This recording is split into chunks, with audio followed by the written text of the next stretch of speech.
নমস্কার বন্ধুরা, আমার রান্নাঘরে রান্না দেখার জন্য সবাইকে অসংখ্য ধন্যবাদ। আজকে আমি রান্না করব, দেখো কি রান্না করি। কড়াইয়ে তেল দিলাম, গোবরে খড়ির জাল দেখো কি জ্বলতেছে। গ্রামের মানুষ, গরিব মানুষ গোবরের খড়ি দিয়ে আমরা রান্না করি। দেখো কড়াইয়ে পেঁয়াজ দিয়েছি, পেঁয়াজগুলো একটু ভাজা ভাজা হবে।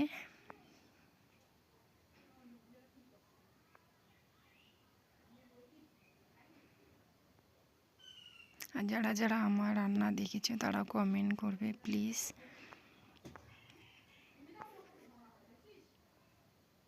তোমাদের ভালোবাসা রইলাম। দেখো গোবরের খড়ির কত জাল, জালটা বেশি হয়ে গেছে। হলুদ দিলাম, স্বাদ মতো নুন,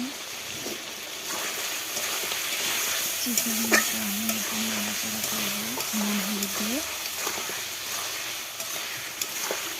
গোবরের খড়ি কিন্তু দুর্দান্ত জাল, আমরা গ্রামে কিন্তু এগুলোই ব্যবহার করি।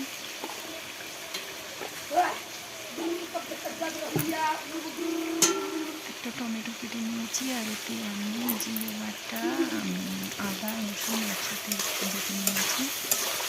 আর যে কাঁচা লঙ্কা, যে কাঁচা লঙ্কা থাকে, কাঁচা পাকা লঙ্কা আমি কেটে নিয়েছি একসাথে সব কিছু। তারপরে শিল পাথরে বাচ্ছি, শিল পাথরে যে মশলা বাচ্ছি ধোয়া জলটা দিয়ে দিলাম, দিয়ে এটা দিয়ে একটু আমি সিদ্ধ হবে, কষানোও হবে।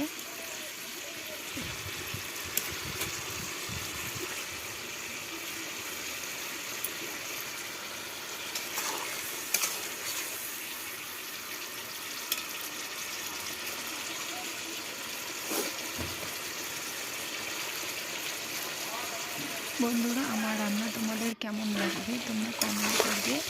দেখো জলটা চুপসে ভাজা ভাজা হয়ে গেছে, কালারটাও কিন্তু খুব সুন্দর বেরোচ্ছে। উনুনে রান্না করা কিন্তু মজাই আলাদা। গ্যাসের থেকে আমরা উনুনে যদি রান্না করি, মানে জালটাও ভালোভাবে পড়ে। দেখো কত সুন্দর কালার বেরিয়েছে, কেমন হয়েছে বন্ধুরা বলবে এটা।